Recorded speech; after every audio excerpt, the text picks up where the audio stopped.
Hello my dear student. जो भी इग्नू के छात्र हैं वो ध्यान से सुने। हमें बहुत सा कॉल मैसेज आया, कमेंट आया कि एक असाइनमेंट पे वीडियो बनाया जाए। तो आज मैं आप सभी के लिए लाया हूँ असाइनमेंट का वीडियो कैसे किस तरीके से बनाया जाए जिससे कि छात्र को 80 प्लस 90 प्लस नंबर आ जाए।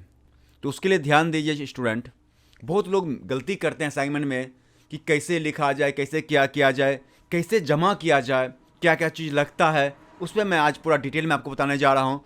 तो आप लोग इस वीडियो को स्किप ना करें, क्योंकि अगर स्किप कर लिए तो फिर जो कन्फ्यूजन पहले था वीडियो देखने के बाद भी आपका कन्फ्यूजन वही बना रहेगा। इसीलिए इस वीडियो को पूरा देखें जब तक ख़त्म ना हो जाए। तो चलते हैं छात्रों कि असाइनमेंट का क्या क्या प्रॉब्लम है, उसका सॉल्यूशन क्या क्या है, कैसे लिखा जाए जो ज़्यादा से ज़्यादा नंबर आ जाए, कैसे जमा करते वक्त क्या क्या लगता है, वो मैं आज आपको क्लियर बताने जा रहा हूँ। तो पहले छात्र बता देते हैं कि असाइनमेंट में जब हम लिखते हैं तो क्या क्या लगता है। तो छात्र देखिए, जब असाइनमेंट हम लोग लिखते हैं तो लिखने के समय तो जब हम फिनिश कर लिए तो अब उसमें क्या क्या, उसमें मुख्यतः 4 चीज़ लगता है स्टूडेंट। पहला चीज़ लगता है फ्रंट पेज, जिसमें आप अपना नाम, enrolment number, programme code, subject code, assignment number, study code, study number, date, email ID, mobile number, ये सब चीज़ आप पूरा भर सकते हैं, जिसको हम लोग बोलते हैं इग्नू भाषा में बोला जाता है उसको फ्रंट पेज। फ्रंट पेज लग गया। सेकेंड पेज में जो लगता है वो लगता है आईडी कार्ड। सेकेंड पेज में आप आईडी कार्ड लगा दें। थर्ड पेज जो लगता है, जो आपने क्वेश्चन लिखा है उसका ऑफिशियल साइट से क्वेश्चन ले जाना है, वहाँ डाउनलोड करके उसका क्वेश्चन प्रिंट निकाल लेना है, उसको लगा देना है। ये 3 चीज़ आप लगा दिए। लगाने के बाद कई जो स्टडी सेंटर है वहाँ पे स्टेपलर से द्वारा पिन किया हुआ लेता है, कई है जो कि मशीन के द्वारा सिलाई किया हुआ लेता है, और कई ऐसे सेंटर है जहाँ पे धागा, 2 धागा है उसको बांध दिए उस तरह ले लेता है। तो ज़्यादातर जो सेंटर है वहाँ पे धागा से बांध के जमा कर देते हैं, वो लोग ले लेते हैं। तो वैसे ही आप लोग क्या कीजिए, जब आपने फ्रंट पेज ले लिया, आपने आईडी कार्ड ले लिया, आपने क्वेश्चन ले लिया, अब क्या लेना है, जो आपने असाइनमेंट लिखा है उसको ले लिए, सबको ऊपर पे अच्छे से रख लिए, उसके बाद धागा से उसको बांध दिए। अब बचा जो इम्पोर्टेंट है वो है रिसीविंग। कई छात्र क्या करते हैं, गए और जाके स्टडी सेंटर में अपना असाइनमेंट जमा कर दिए। ऐसे में क्या होता है, आपके पास कुछ प्रूफ नहीं होता है। जब प्रूफ नहीं होता है तो ये आज आपको दिक्कत नहीं होगा, लेकिन जब आपने मान चलिए आपने 8 असाइनमेंट जमा किया, उसमें से आपका 6 का रिजल्ट आ गया, 2 का रिजल्ट नहीं आया है, तो अब आप क्या कर सकते हैं, आप रीजनल सेंटर जाएंगे, स्टडी सेंटर जाएंगे, वहाँ बात करेंगे, लेकिन आपके बात का कोई वैल्यू नहीं होगा क्योंकि आपके पास रिसीविंग नहीं है। तो उसके लिए आपको क्या करना पड़ेगा, रिसीविंग लेना पड़ेगा। जस्ट लाइक आप ऐसे समझें जैसे हम बैंक में पैसा जमा करने जाते हैं तो सिर्फ पैसा नहीं देते हैं, उसके साथ में एक फॉर्म फिल करके देते हैं, जो कि हमें बैंक जो वहाँ पे मनी रिसीवर होते हैं जो पैसा रिसीव करते हैं वो हमें क्या करते हैं, वो अपना नाम, अपना मोहर मार के हमें आधा हमें दे देते हैं, आधा वो रख लेते हैं। यानी आधा उनके पास भी प्रूफ हो जाता है और आधा मेरे पास प्रूफ रह जाता है कि मैंने पैसा जमा किया है। कभी भविष्य में कुछ न खुदा खास्ता कुछ ऐसा हो जाए तो हम उसको ले जाके रिसीविंग को दिखा सकते, देखिए मेरा पैसा है इतना, तो अभी अकाउंट में नहीं आया है। तो जस्ट वैसा असाइनमेंट में होता है कि अगर आपने असाइनमेंट में रिसीविंग नहीं दिया है तो आपके पास कुछ प्रूफ नहीं होता है। अगर आपके पास वो रिसीविंग रहेगा तो आपका, अगर जैसे बताया मैंने कि 2 सब्जेक्ट का नंबर नहीं आया है, तो रिसीविंग लेके जाएंगे आप स्टडी सेंटर, वहाँ बताएंगे सर देखिए मैंने असाइनमेंट जमा किया था, वो अभी तक अपडेट नहीं हुआ है। स्टडी सेंटर या रीजनल सेंटर जहाँ भी जा सकते हैं। तो फिर वो लोग आपकी बात को सुनेंगे और उसको जल्द से जल्द अपडेट करवा देंगे, जिससे कि आपको पुनः असाइनमेंट नहीं लिखना पड़ेगा। तो ये बहुत ही इंपॉर्टेंट बात है, इस पर ध्यान दीजिएगा।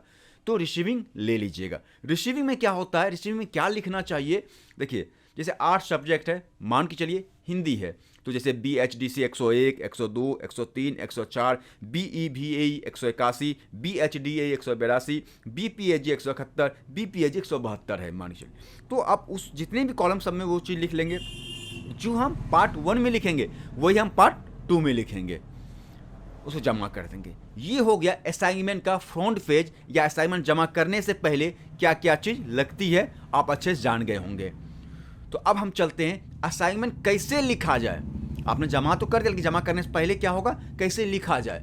तो वो जो इंपॉर्टेंट है कैसे लिखा जाए, तो छात्र ध्यान दीजिएगा, इसे ध्यान से सुनिएगा कि कैसे लिखा जाए असाइनमेंट जब हम लिखते हैं तो देखिए असाइनमेंट लिखने का मतलब है कि उसमें नंबर होना चाहिए।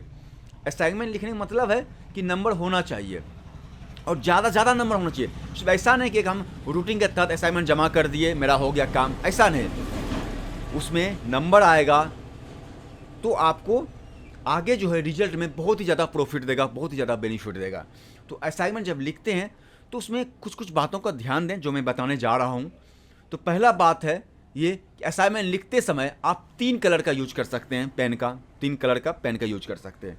रेड भी यूज कर सकते हैं। अगर रेड से आपको कई ऐसे छात्र हैं जो डरते हैं कि रेड लिखेंगे तो कुछ और नंबर मिल जाएगा, गलत नहीं नंबर मिलेगा, तो ऐसा न सोचें, आप रेड लिख सकते हैं। फिर भी अगर रेड नहीं लिखना चाहते हैं तो मैं आपको 3 कलर का सजेशन देता हूँ, ब्लैक, ब्लू, ग्रीन। ब्लैक से क्या लिखना है? क्वेश्चन लिखना है। ब्लू से क्या लिखना है? आंसर लिखना है। और ग्रीन से हाईलाइट यानी टॉपिक लिखना है। अब बहुत से छात्र कंफ्यूज हो जाते हैं, टॉपिक क्या होता है? तो जैसे देखिए, मैं आपको एग्जांपल बता रहा हूँ टॉपिक क्या होता है। जैसे आपका क्वेश्चन हो गया कि महात्मा गांधी की जीवनी पर संक्षिप्त चर्चा करें। अब महात्मा गांधी के बारे में डेट ऑफ बर्थ लिख लिए, कब वो एक्सपायर किए वो लिख लिए। अब उनका टॉपिक आ जाएगा कि सत्याग्रह आंदोलन, और उसके बारे में लिखना है तो एक टॉपिक देना पड़ता है हम लोग, सत्याग्रह। तो सत्याग्रह जो लिखना है वो हमको ग्रीन में लिखना है। तो मतलब इसको हम टॉपिक बोलते हैं। तो ब्लैक, ब्लू, ग्रीन, ब्लैक से क्वेश्चन, ब्लू से आंसर और ग्रीन से टॉपिक लिखिए। और छात्र ध्यान दीजिएगा, एक बहुत ही महत्वपूर्ण बात है, जब हम क्वेश्चन लिखते हैं तो क्वेश्चन जब भी लिखिए 2 साइडेड में मत लिखिए। 2 साइडेड, अगर जैसे 2 साइडेड होता है कि आप इस इधर भी लिख लेते हैं और उसके जस्ट ये साइड भी लिख लेते हैं, तो 2 साइडेड में मत लिखिएगा। 2 साइडेड में लिखने से 2 परेशानी होती है। पहला परेशानी, आपका राइटिंग मिस्टेक हो जाता है, क्योंकि जब एक तरफ हम लिखते हैं और फिर सेकंड पेज में जब लिखते हैं तो राइटिंग मेरा डाउन हो जाता है, क्योंकि जब हम इंक लिखते हैं इधर का इंक उधर चला जाता है, उधर का इंक इधर आ जाता है।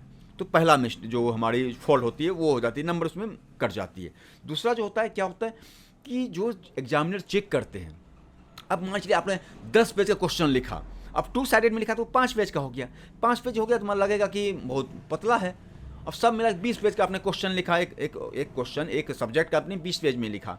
अब 20 पेज में लिखा 10 पेज हो गया, 10 पतला हो जाता है। फिर वो आपको वो इफेक्ट वो अट्रैक्ट नहीं कर पाता है, मतलब एग्जामिनर को जो चेक करते हैं। तो इसके लिए आप 1 साइडेड में लिखिए। और एक बहुत ही इंपॉर्टेंट बात, जैसे कि आपने क्वेश्चन लिखा है, एक क्वेश्चन है जिसको 3 पेज में आपने पूरा किया। 3 पेज जैसे देखिए, मान लीजिए ये एक कॉपी है, पहला पेज, दूसरा पेज और तीसरा पेज जैसे शुरू किया जैसे 2 लाइन के बाद क्वेश्चन स्टॉप हो गया। ठीक है, तो हम क्या करते हैं कि दूसरा क्वेश्चन की शुरुआत हम वहीं से कर देते हैं। तो ऐसा ना करें, भूल से भी ऐसा ना करें। उस पूरी पेज को आपको छोड़ देना है, जो सेकंड पेज है वहां से फिर सेकंड क्वेश्चन लिखिएगा। तो ये जो है महत्वपूर्ण टॉपिक है, महत्वपूर्ण बात है, जो कई स्टूडेंट इसको इग्नोर करते हैं, नहीं समझते हैं और उन्हें बाद में नुकसान उठाना पड़ता है। और जो मैंने आपको बताया उसको बहुत अच्छे से देखिएगा, बहुत अच्छे से लिखिएगा और देखिएगा नेक्स्ट टाइम आपको बहुत ज़्यादा 80+ नंबर 100% आएगा। धन्यवाद। और एक बात, इस वीडियो को लाइक करें, चैनल को सब्सक्राइब करें, जिससे कि आपके पास मैंने जो वीडियो डालता हूं उसका अपडेट आपके पास सबसे पहले पहुंचे। अगली बार मैं आपको वीडियो जो बनाने जा रहा हूं वो ये बताने जा रहा हूं कि एग्जाम में कैसे लिखा जाए जिस ज़्यादा से ज़्यादा नंबर आए। तो उसके लिए आप इस चैनल को जरूर सब्सक्राइब कर लीजिएगा और अपने दोस्तों से इस वीडियो को शेयर कीजिए, जिससे ज़्यादा से ज़्यादा लोगों के पास लाभ पहुंच सके। धन्यवाद।